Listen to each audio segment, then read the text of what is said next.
Okay, so we're going to do another video on conditional proofs, and this time I'm going to show you when you actually need to derive something that is not necessarily in your conclusion.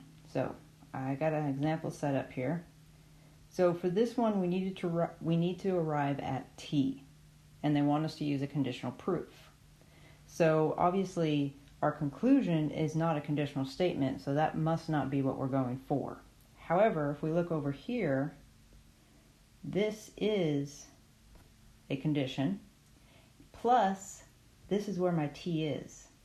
So if I were to obtain if p then r, then I can use that with line 2 to get s dot t, and then I'll just do a simplification, and then I would get my t. So what I'll do here is I'll just indent, and this time I'm going to start with P as my ACP. And of course, I'm doing this because I need this right here. Okay, so now that I have P, I'll go up to line 1, and I'll get Q dot R with 1 and 3 Mohs ponens. And then I need to calm them. And then I'll take down my R with simplification.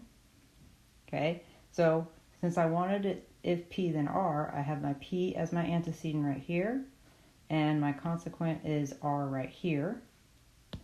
So now that I have those, now I'll come out, and then I'll be lined up over here, and then just like always, if P then R, 3 through 6 conditional proof. Then I'm going to continue on, and I'm going to use line 2 and 7, and I'll get S dot T with Mohs ponens, and then I'm going to calm them, and then I'll get my T. So that's just an example of a time when you don't necessarily need to always get the conclusion. Sometimes you need something in a premise in order to obtain the conclusion.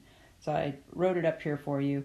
So you may use a conditional proof in the middle of a proof to derive statements which are not your main conclusion. So just always remember, your main goal is to get that conclusion. Whatever means you have to do, indirect proof, conditional proof, it's totally up in the air.